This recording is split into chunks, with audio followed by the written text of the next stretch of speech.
Imagine an island that doesn't exist on any map, an island where history has been erased and the sea itself guards a secret older than time. Two men set out to film a simple documentary, but what they uncovered was never meant for the living. A vanished settlement, whispers of the drowned dead, and a monster from the deep, chained by human sacrifice. This is not just a story, it's a warning. Because the sea remembers, and once it wakes, nothing can stop it. The arrival. The salty breeze of the coral sea brushed against the deck of the ferry as Liam McCarthy leaned against the railing. The 32-year-old documentary filmmaker from Sydney had always been drawn to stories that carried mystery, history, and a touch of danger. This time, however, his instincts had taken him much further than his usual city-based adventures. He had recently stumbled upon an old letter in the archives of a Brisbane library. The letter, yellowed by age, spoke of a place known only as Warrinora Island, a speck on the map of Queensland's northern waters. What captured Liam's curiosity was the claim that the island had once been a thriving settlement in the 1800s, but suddenly vanished from all official records after 1897. The letter described it as an island swallowed by time, yet still whispering its secrets to the waves. "Mate, you sure about this?" asked Callum, his best friend and fellow adventurer, who had agreed to join him on this strange expedition. Callum was the opposite of Liam, less about history and more about thrills. He had packed fishing rods, a drone, and even a surfboard, convinced that this trip would end up as just another beach holiday. Liam chuckled. "You said you wanted an adventure. Well, this is it. An entire community disappeared, and no one knows why. Doesn't that tickle your curiosity?" Callum rolled his eyes, but smiled. "It tickles my common sense to stay back on the mainland. But all right, I'm in. Just don't blame me when we're camping with mosquitoes the size of helicopters." The ferry engine hummed as the vessel cut through the turquoise waters. Around them, the horizon stretched endlessly, dotted only by distant silhouettes of islands. The captain, an elderly man named Russell, noticed their excitement. "You fellas headed to Warrinora, are ya?" His voice was raspy from years of shouting over the sea. "Not many go there anymore. Locals say it's cursed." Liam's eyes lit up. "Cursed? Why?" Russell shrugged, adjusting his cap. "Depends on who you ask. Some reckon a cyclone wiped the settlement off. Others say the place is haunted by the souls of pearl divers who never returned. Either way, folk avoid it. Too many strange stories." Callum muttered under his breath, "Fantastic. Ghosts and cyclones. What could possibly go wrong?" 2 hours later, the island finally came into view. Dense rainforest hugged the coastline, broken only by white sandy beaches that shimmered under the Queensland sun. The island looked untouched, almost pristine, yet there was something eerie about its stillness. No boats, no smoke, no sound of human life. The ferry dropped them off at a small wooden jetty, half collapsed and covered in barnacles. Russell gave a final warning. "I'll be back in 4 days. Don't be late, or you'll be stuck here longer than you like." Then, with a salute, he steered the ferry away, leaving the two men alone with their gear. As soon as the engine's growl faded, silence took over, heavy, almost oppressive. The rainforest rustled with unseen creatures, and the waves lapped against the shore like an endless heartbeat. Liam hoisted his camera bag and grinned. "This is it, Callum. The adventure begins." They set up camp on the beach, pitching their tents under the shade of pandanus palms. While Callum prepared a fire pit, Liam wandered inland, guided by the remains of an old path overgrown with vines. Within minutes, he stumbled upon the ruins of a stone wall, its surface cracked and covered in moss. He ran his fingers across the weathered stone, imagining the lives that once unfolded here. Suddenly, a strange sound echoed, a faint whisper, almost like a voice carried by the wind. He froze, listening carefully. It repeated, soft and haunting, though he couldn't make out the words. "Callum!" he called, but when his friend jogged over, the sound had vanished. "What is it?" Callum asked, panting. "Did you hear that? A voice? Like someone speaking." Callum looked around. "Mate, we're the only people here. You probably heard the trees." But Liam wasn't convinced. The letter he found in Brisbane had hinted at voices of the forgotten. Could it be more than just folklore? That night, after a dinner of grilled fish and tinned beans, the two sat by the fire. The stars above blazed brighter than they ever saw in Sydney, the Milky Way stretching like a silver river. Liam reviewed the footage he had taken, while Callum amused himself flying his drone over the coastline. "Check this out," Callum said, showing Liam the drone's live feed. The screen revealed the thick rainforest canopy, the shoreline, and then, in the middle of the island, what looked like the roof of an old building, half collapsed but unmistakably man-made. Liam's heart raced. That's it. Proof that people lived here. Tomorrow we explore. As the fire crackled, a cool breeze swept through the camp. The whisper returned, louder this time, and unmistakably human. Liam's blood ran cold. It was a woman's voice, distant yet clear. "Leave before it's too late." Both men froze, staring into the darkness beyond the firelight. Callum forced a laugh, probably just the wind. But his voice lacked conviction. Liam leaned forward, his eyes fixed on the shadows. No, that was real. The island, beautiful yet unsettling, seemed to breathe around them. Whatever secrets Warrenora held, they were about to uncover, but at what cost? First discovery. The next morning, the island greeted them with golden sunlight spilling across the sand. The crash of the waves blended with the distant calls of seabirds, creating a soundtrack that was equal parts serene and unsettling. Liam barely touched his coffee. His mind was racing with the memory of the voice they had heard the night before. Every fiber of his being told him it was more than wind or imagination. Yet, he also knew that chasing shadows wouldn't help their documentary. They needed tangible proof, ruins, artifacts, anything. "Ready to trek?" he asked Callum, tightening the straps on his backpack. Callum, still groggy, grumbled, "Mate, I'm only doing this because you promised me we'd fish after. If I get bitten by some giant snake in this jungle, you're telling my mum it was all your idea." They followed the overgrown trail deeper into the rainforest. The air grew heavy, thick with the scent of damp earth and salt. Vines draped across branches like nature's curtains, and the ground squelched with every step. Liam's camera whirred softly as he documented their path, while Callum hacked at the undergrowth with a machete he had insisted on bringing. An hour later, they found it. The structure spotted by Callum's drone. It was more than just a roof. Before them stood the crumbling remains of what looked like a church, its stone walls cracked but still standing proud against the encroaching jungle. Ivy and moss clung to its surface, but the arched doorway remained clear, inviting, almost daring them to step inside. "Blimey," Callum muttered. "A bloody church, out here in the middle of nowhere." Liam's pulse quickened. This proves there was a community. Churches were always the center of settlements. Imagine the stories this place holds.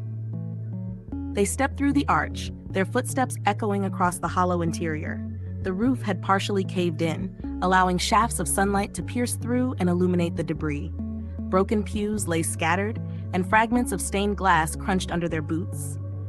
At the far end stood a stone altar, surprisingly intact. On it rested a carved wooden cross, its surface worn smooth by time. Liam lifted his camera, capturing every angle while Callum inspected the walls. "Mate, come look at this," Callum called. He had discovered faded inscriptions etched into the stone near the altar. The letters were barely legible, but one phrase stood out: "Beware the sea's silence." The words sent a chill through Liam. The sea's silence? What does that even mean? Before Callum could answer, a sudden gust of wind swept through the church, slamming the broken door against the wall with a bang. Both men jumped. Then faintly, they heard it again, the whisper. This time, it was clearer. The same woman's voice, soft but commanding. "Do not awaken what sleeps." Liam spun around, recording with his camera, but the church was empty. The sound had no source. Callum swore under his breath. "I'm telling you, mate, this place is giving me the creeps. Churches are meant to feel safe, not like bloody horror films." Liam, though shaken, couldn't suppress his excitement. "If we capture this on film, it'll make the documentary legendary." They spent the rest of the day exploring the area around the church. Scattered foundations hinted at houses long gone. Rusted tools lay buried in the soil. Near a clearing, they found the remains of a well, its stones slick with moss. But the strangest discovery came just before dusk. At the edge of the village ruins, half buried under roots, Liam uncovered a leather-bound diary. Its pages were fragile, but many were still readable. The handwriting was elegant, belonging to someone educated. The first page bore a name: Eliza Harrow, 1896. Liam's hands trembled as he opened the diary. Entries spoke of daily life, fishing, prayer gatherings, children playing by the shore. But as the pages went on, the tone darkened. The sea grows too quiet. The men fear diving now. They speak of shadows moving beneath the water. At night, voices call from the waves. Some say it is the drowned returning. The Reverend tells us to pray harder, but faith alone does not silence the whispers. The final entry stopped Liam cold. Tomorrow we leave. The silence is too deep. If anyone finds this, beware. The sea remembers. Liam closed the diary slowly. His eyes met Callum's, whose expression was pale, uneasy. So, an entire community fled? Just left everything behind? Callum asked. Looks like it. But why no records? Why erase them from history? Liam replied. As they hiked back to camp, the weight of the discovery pressed heavily on them. The whispers, the warnings, the strange phrase about the sea's silence, it all hinted at something darker than natural disaster. That night, after another meager dinner, Liam spread the diary on his lap, reading by the glow of the fire. Callum tried to distract himself by checking the drone footage, but his nerves were frayed. Every rustle in the forest made him glance over his shoulder. Suddenly, the drone screen flickered. Static blurred the image, then cleared, showing the shoreline they had filmed earlier. But now, standing on the beach in the frame, was a figure, a woman. Her dress was tattered, her hair long and dripping as though she had just walked out of the sea. She stared directly into the camera, her expression unreadable. Callum dropped the controller with a curse. "Tell me you saw that!" Liam's heart thudded in his chest. He replayed the footage, but the frame was empty. Only waves, only sand. "She was there," Callum insisted, his voice cracking. "I swear she was bloody there."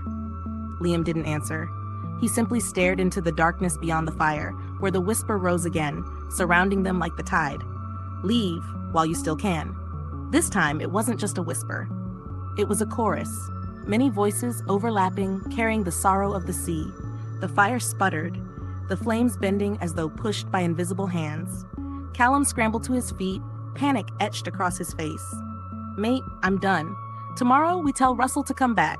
Stuff the documentary, stuff the island. We're leaving." But Liam couldn't tear his eyes away from the diary. The final words echoed in his mind, "The sea remembers." And deep down, he knew leaving might no longer be an option. The island's warning.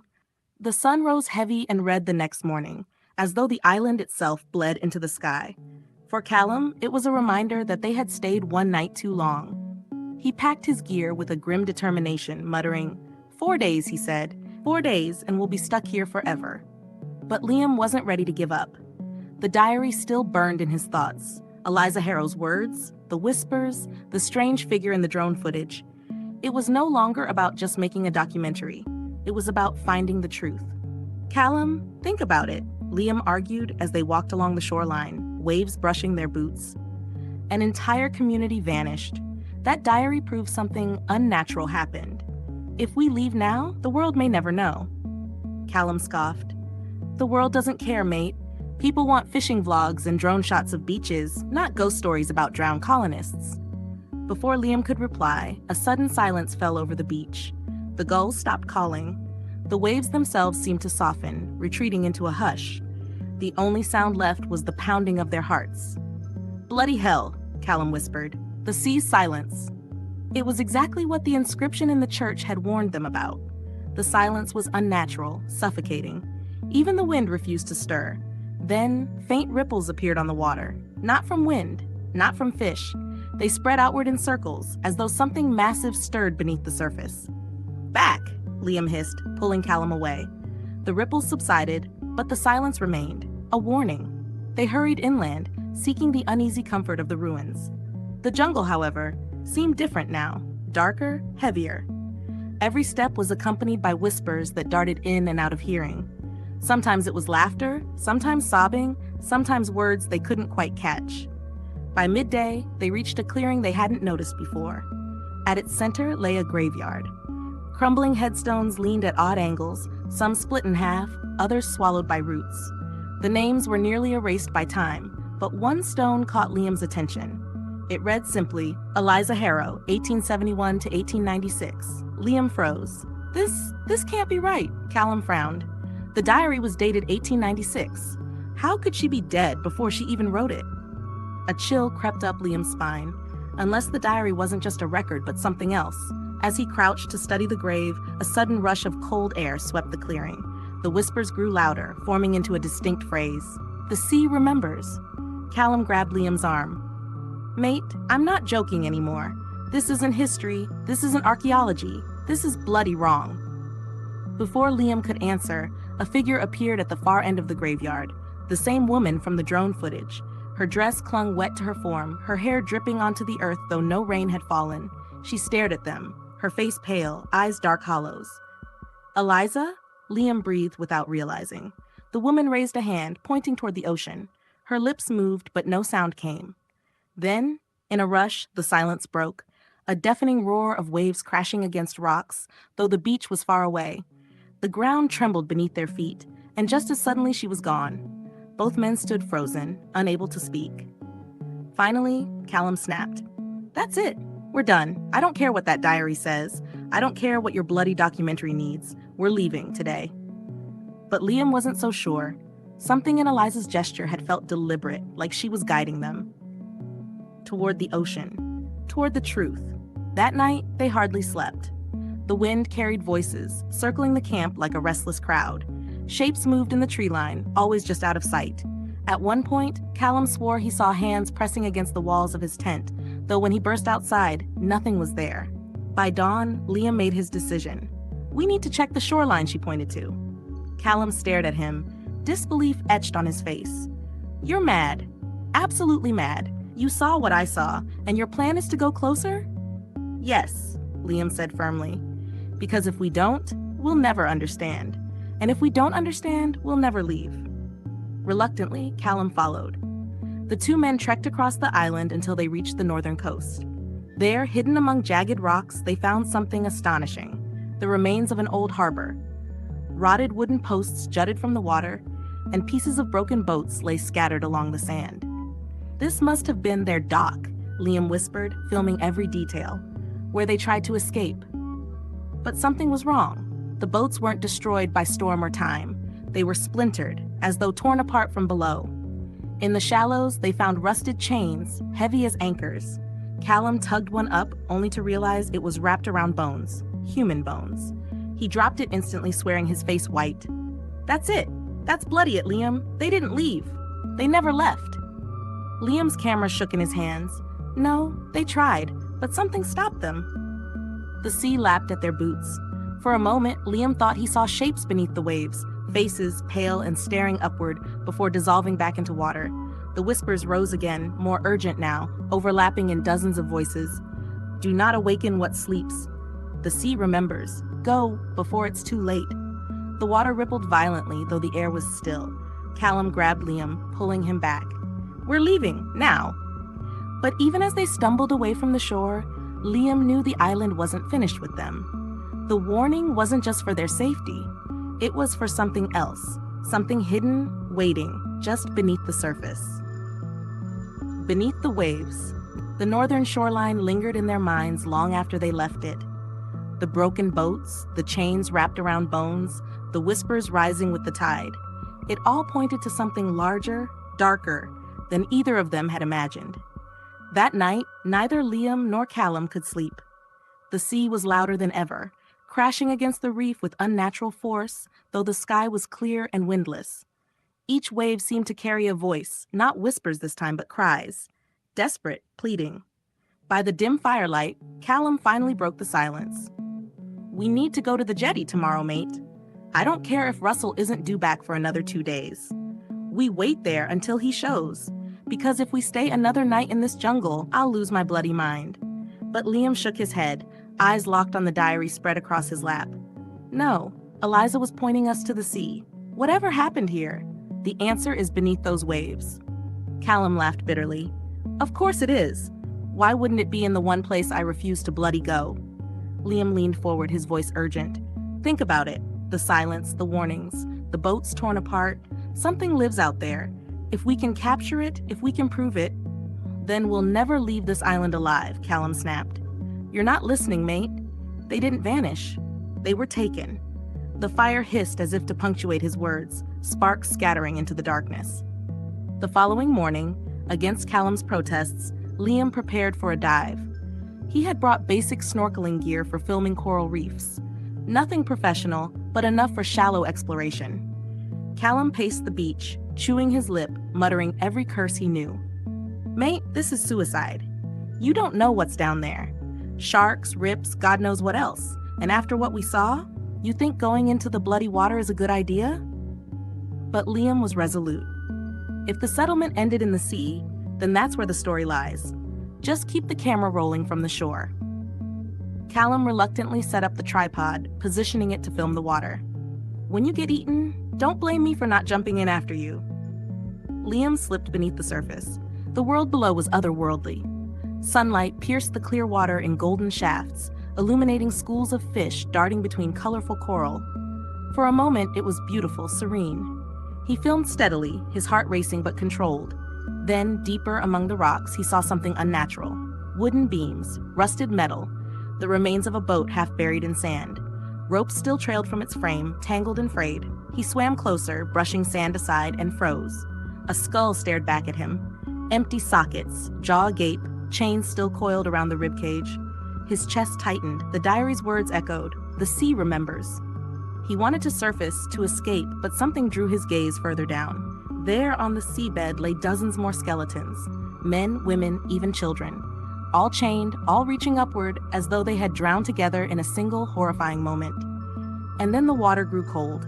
A shadow passed above him, large, silent. He tilted his camera upward, but nothing was there. Only ripples. Then the whisper filled his ears, not muffled as before, but clear, as though spoken inside his head. "Do not awaken what sleeps." His lungs burned. Panic seized him. He kicked desperately, breaking the surface with a gasp. On shore, Callum rushed forward. "What happened? You're white as a ghost." Liam collapsed onto the sand, coughing, ripping off his mask. "They're down there, all of them. The whole bloody settlement. Chained, drowned." Callum recoiled. "Drowned? Together?" They didn't leave the island. They were forced into the sea. The words hung heavy between them. Forced. By what? Or by whom? Later that evening, as the tide receded, they returned to the ruins of the church. Liam wanted answers, but the island gave only fragments. The diary's last pages seemed clearer now. Eliza hadn't been writing about leaving by choice. She and the others had been fleeing something that came from the sea. While Liam read aloud, Callum explored the altar again. He brushed away debris and discovered something hidden beneath, a carved symbol, etched deep into the stone. It resembled a spiral, circling inward, with jagged lines radiating like waves. "What the hell is this?" Callum muttered. Liam recognized it. The same spiral had been carved into the beams of the wrecked boat he'd seen underwater. It's some kind of mark, maybe a warning, or maybe a seal. The ground vibrated, only faintly, but enough that both men felt it. The fire they had lit outside flickered violently. And then came the silence. This time it wasn't just the absence of birds or waves, it was absolute. Not a single sound remained. Even their breathing seemed muted, unnatural. The air thickened, the jungle pressed closer, and from the shadows of the ruined church a figure stepped forward. Eliza. Her eyes glowed faintly now, shimmering with the reflection of the sea. Water dripped endlessly from her hands, though she never moved. She raised her arm and pointed once more toward the ocean. Callum backed away. No, I'm not following her. Not again. But Liam stood firm, entranced. She's not warning us anymore. She's guiding us. Eliza's lips parted, and this time the words were audible, echoing through the silent air. "It wakes." The fire outside went out. The silence broke, replaced by a thunderous roar as waves pounded the distant shore, louder than any storm. The ground shook violently, throwing both men to their knees. Callum shouted over the chaos, voice hoarse with terror. "What the bloody hell does that mean? What wakes?" But Liam already knew. The chains, the drowned settlement, the spiral, they weren't just victims of the sea. They were offerings, sacrifices. And something beneath Woronora Island had been fed. Now, after more than a century, it was stirring again. The awakening. The island did not sleep that night. Every few minutes the ground trembled, sending shivers through the sand beneath their tents. The sea, once calm, roared like a monster thrashing in its cage. Even the trees groaned as though their roots strained against some unseen pull. Callum sat rigid by the cold ashes of the fire, clutching the machete across his knees.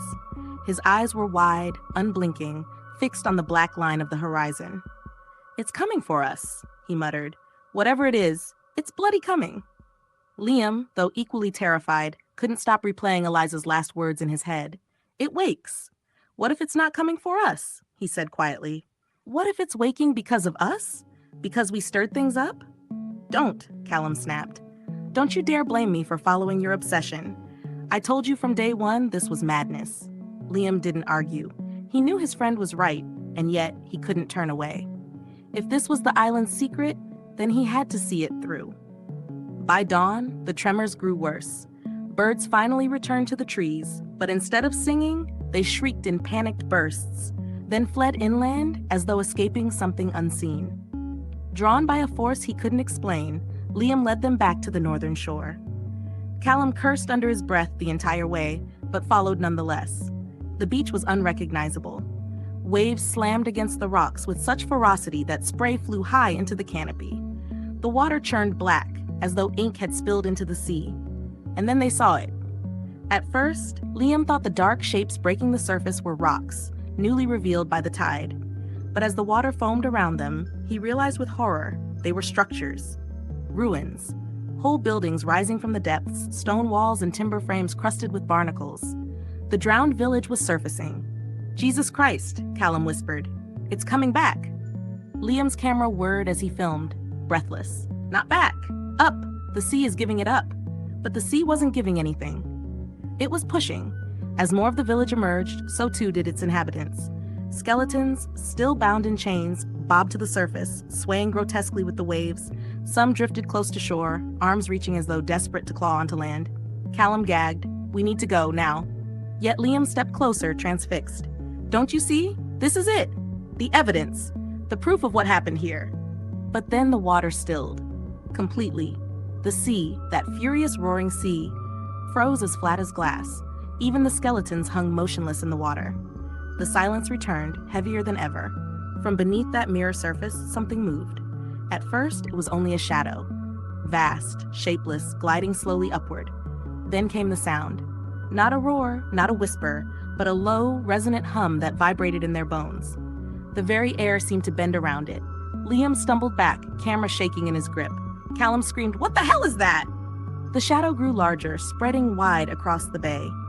Then, breaking the surface, rose something no human eyes were meant to see. A mass of flesh and stone, as though the sea itself had birthed a creature forged from coral, rock, and bone. Tentacles slick with seaweed writhed outward, each thick as a tree trunk. Eyes, too many to count, blinked open across its body, glowing faintly blue like drowned lanterns. And from its maw, a soundless scream stretched across the island. Callum dropped his machete, falling to his knees. "No, no, no, no." Liam could only stare. His rational mind tried to catalog, to describe, to film, but his soul screamed at him to run. The creature shifted, its movements slow but deliberate, as if waking from centuries of sleep. Chains clung to its body, the same spiral symbols etched into the rusted links. It was bound once, imprisoned beneath the waves, and now it was free. Suddenly, the skeletons floating in the water jerked upright. Their chains rattled as though pulled by unseen hands. One by one, they turned their hollow skulls toward Liam and Callum. And then they began to walk.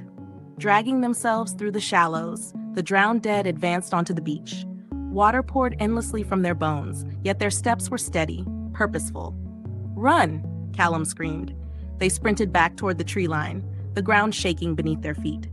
Liam glanced back once, just once, and saw the impossible sight of Eliza among the horde. Unlike the others, her eyes still glowed with faint humanity. She raised her hand, not in threat but in warning. "Do not awaken what sleeps," but it was too late. The creature bellowed, a soundless cry that shook the island to its core. Trees split, rocks tumbled, the very earth seemed to recoil. Liam and Callum collapsed in the jungle, gasping for breath. Behind them, the drowned dead dragged themselves across the sand, unrelenting. Callum clutched Liam's arm, his voice broken. "We're not getting out, are we?" Liam swallowed hard, staring back at the rising ruin, the writhing monstrosity, the endless tide of chained corpses. His camera still rolled in his hands, capturing every horrific second. "We will," he said, though his voice betrayed him. "We have to. If this thing wakes fully, it won't just be this island. The ground shook again, harder this time.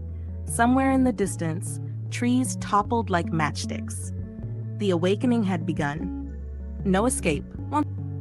The jungle swallowed them whole as they ran, branches whipping their faces, roots clawing at their ankles.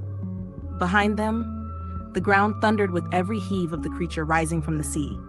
The air itself seemed to quake, vibrating with the silent roar that refused to leave their skulls. Liam stumbled but kept moving, clutching the camera like a lifeline. Every instinct screamed at him to throw it away, to lighten his load, but he couldn't. If they survived, this footage would be the only proof. Callum, panting furiously, shouted over his shoulder, "Forget the bloody camera! It won't matter when we're dead." But Liam didn't answer. He couldn't. His mind was locked in a loop of Eliza's words. The sea remembers. Do not awaken what sleeps. And yet, it had awakened. By midday, they reached their camp on the southern shore. The tents were still standing, though tossed about by the trembling earth. The ferry's jetty lay just beyond, cracked and tilting into the sea. "Russell," Callum gasped, pointing to the water. "If he comes early, if he sees the signal." He scrambled to the tent, pulling out a flare gun from their emergency kit. His hands shook as he loaded it, then fired into the air. The red streak arced high above the island, leaving a smoky trail before bursting into a desperate star. Both men watched, breathless, praying, but the horizon remained empty. No ferry, no sails, only endless, heaving sea. The silence answered. Callum swore, his voice cracking. "We're trapped. God help us. We're bloody trapped." That night, the drowned dead reached the southern shore. The first one emerged just after sunset, a man in chains, his jaw broken, water gurgling endlessly from his throat. Then came another, and another. Soon dozens trudged from the surf, eyes glowing faintly, steps unhurried but unstoppable. Liam filmed through trembling hands. "It's them, the settlers. They never left." "Mate," Callum hissed, "if you don't run right now." The horde advanced, water streaming behind them, chains dragging like anchors. Their voices rose in a terrible chorus, words broken yet clear. "Join us. The sea remembers. Awaken." Panic exploded through Callum. He grabbed Liam, yanking him into the jungle. The drowned followed, their rattling chains echoing like church bells. Hours passed in a blur of terror. They darted between trees, stumbled over roots, and crawled through thickets, but the whispers followed. Sometimes ahead, sometimes behind, sometimes beside them in the dark. At last, they collapsed in a ruined watchtower, half buried in vines. Callum slumped against the wall, gasping for air. I can't keep running, mate. They're everywhere." Liam knelt beside him, clutching his arm. "We just need to last until Russell returns. 2 more days. We can survive that." Callum laughed, a hollow, broken sound. 2 days. We won't survive 2 bloody hours." He was right. The tremor shook the tower again, dust falling from its stone walls. The creature's presence loomed closer, its shadow stretching across the island, though it remained unseen through the canopy. Liam checked the diary again, desperate for answers. Between the smudged ink and crumbling paper, one final, overlooked entry stood out. "The chains are not to hold us. They are to hold it. We gave ourselves so the world may live, but the sea does not forget." Liam's breath caught. The sacrifices, they weren't victims, they were seals. They chained themselves to the beast to keep it bound. Callum's eyes widened, and now we've broken it free. Before Liam could respond, a cold wind rushed through the tower. Eliza appeared again, shimmering in the moonlight, water dripping endlessly from her form. She stared at Liam, sorrow in her hollow gaze. "End it," she whispered. Liam's throat tightened. "How? Tell me how?" But Eliza only repeated, "End it," before vanishing into mist. Callum gripped Liam's shoulders, shaking him. "What did she say?" "She wants us to end it, but I don't know how." The night stretched endlessly. Every sound, every shadow pressed closer. The drowned dead circled the jungle, their whispers threading through the trees. The earth convulsed more violently with each tremor, as though the island itself would sink back into the sea. Near dawn, they heard something new, a distant horn, faint, low, carried by the wind. Callum shot up, eyes wide. "The ferry! Russell's coming early!" Hope surged through them. They scrambled out of the tower, racing toward the southern shore. Through the gaps in the trees, they saw it. Russell's ferry, a tiny speck battling the waves as it drew closer to the jetty. Callum laughed, tears streaming down his face. We're saved. Bloody hell, we're saved. But Liam's stomach dropped. The sea around the ferry churned unnaturally, black tendrils curling beneath the surface. Wait, he began, but it was too late. From below, a massive tentacle erupted, striking the boat with bone-shattering force. The ferry splintered instantly, breaking apart like kindling. Screams carried briefly across the water, then vanished beneath the roar of waves. Russell and his crew were gone. The sea swallowed the wreckage whole. Callum fell to his knees, screaming, his voice ragged. No, no, no, no! That was our chance! Our bloody chance! Liam pulled him back, dragging him away as the drowned dead appeared once more, shambling toward the shore. We can't escape, Liam whispered, horror dawning fully. It won't let us. That night, as they hid in the ruins of a collapsed hut, Callum stared blankly into the dark. His face was pale, drained of hope. It's a trap, the whole island. No one ever leaves. That's why no one talks about it. The sea doesn't let them. Liam, trembling, clutched the camera to his chest. Then maybe the only way out is to do what they did. Bind it again. Chain it. Callum snapped his head toward him, eyes blazing. Are you hearing yourself? You want us to sacrifice ourselves? Liam didn't answer, because deep down, he knew Eliza's warning hadn't been for them. It had been for the world. And if they didn't stop the awakening, Worinora Island wouldn't be the only place consumed. The final choice. The island groaned like a living thing, its heartbeat thundering through the ground. Liam and Callum stumbled through the ruins, every step heavier than the last. The drowned dead pressed closer, their chains clattering like an approaching tide. And above it all, the sea monster writhed just beyond the shore, its massive tentacles reaching skyward, blotting out the stars. It wasn't fully awake yet, but it was close.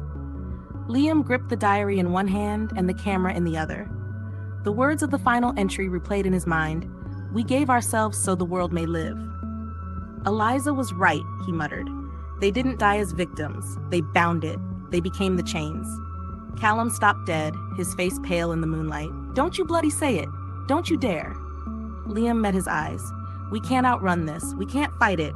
But maybe we can finish what they started. You mean sacrifice, Callum spat. Us. You want us to drown ourselves, chain ourselves to that thing? Liam's voice broke. It's the only way. The drowned dead appeared between the trees, eyes glowing faintly. They moved in unison, their hollow voices rising. Join us. The sea remembers. The sea binds. Callum raised his fists uselessly. I didn't sign up to die for some cursed island, mate. We came for a bloody documentary, not to save the world. And if we don't, Liam shouted back. That thing doesn't stop at Worinora. It'll spread. Sydney, Melbourne, the whole coast. Callum froze. His jaw trembled. He wanted to argue, but he couldn't. Because deep down he knew Liam was right. The two men stood in silence, the drowned dead circling, the earth trembling beneath their boots. Finally, Callum whispered, If we do this, there's no going back. There was never going back, Liam replied. At dawn, they dragged heavy rusted chains from the ruins of the old watchtower, relics left behind by the settlers centuries ago. Barnacles encrusted the iron and seaweed clung to its links. They were cold, wet, and unnaturally heavy, as if resisting the touch of the living. Callum stared at them, his throat tight. Feels like they've been waiting for us. They have, Liam said softly. The shore boiled as the creature stirred, its colossal form rising higher. Its body was indescribable, neither squid nor leviathan, but something older, something the sea itself had birthed in anger. Its many eyes burned with deep-sea light, focusing on them like 1,000 suns. The drowned dead lined the sand, silent now, watching. Liam turned to Callum. If one of us stays, maybe it'll be enough. You should go. Callum barked a laugh, bitter and broken. Go where, mate? There's no bloody leaving this place. Not for me. Not for you. He picked up a chain and wrapped it around his chest, his hands trembling but resolute. We do this together. That way we've still got a chance, even if it's not the kind we wanted. Liam's throat tightened, tears burning his eyes. Without a word, he followed suit, winding the chains around his torso and arms until they cut into his skin. The drowned dead stepped forward, chanting now in unison, Bind, bind, bind. They waded into the surf. The water was icy, pulling at them like greedy hands. With every step, the creature loomed larger, its tentacles curling in anticipation. Liam clutched the camera one last time, lifting it toward the horizon. If anyone ever finds this, let them know. We tried. Then he let it fall into the waves. The sea roared. A tentacle crashed down before them, shaking the earth, spraying salt and foam into their faces. Another wrapped around their bodies, dragging them toward the abyss. Callum screamed but didn't resist. Instead, he shouted into the wind, "Do it, you bastard! Take us if it means stopping you!" The chains tightened, glowing faintly with a ghostly blue light. The drowned dead raised their arms, their chants rising to a deafening crescendo. "Bind? Bind? Bind!" Liam gasped as the cold tore through him, deeper than flesh, deeper than bone. It was as if the ocean itself was claiming his soul. He caught Callum's eyes, terrified, furious, but unyielding, and then they were gone, dragged beneath the waves. The sea fell silent. For a long moment, nothing moved. No wind, no waves, no tremors. The drowned dead stood perfectly still, their hollow gazes fixed on the horizon. Then slowly, one by one, they collapsed into the surf. Their chains dissolved, their forms vanishing into foam. The tentacles of the beast thrashed once more, violently, then sank into the abyss. A final roar shook the island, not of anger, but of surrender. And then it was over. The waters stilled. The island exhaled. Worinora slept again. Days later, a small rescue craft approached the island, responding to Russell's missed return. The crew found the jetty shattered, the camp deserted, and no sign of Liam or Callum. Only a single camera washed up on the beach, tangled in seaweed. Its battery was nearly dead, but when they played the footage, they saw glimpses: the ruins, the drowned settlers, the impossible tentacles rising from the ocean. The final clip showed Liam's face, pale and determined, whispering into the lens. "The sea remembers. Don't let it wake again." The tape ended in static. The rescue crew never spoke of what they saw. The footage was sealed away, classified, hidden from public view. On official record, Liam and Callum were listed as lost at sea. But among the locals, whispers returned. Some said the island was cursed. Some said the waves around it carried voices on stormy nights. Some swore they saw two chained figures standing on the reef, watching, holding the sea at bay. And the sea, for now, remained quiet. But as the diary had warned, and as Liam had repeated with his final breath, the sea remembers.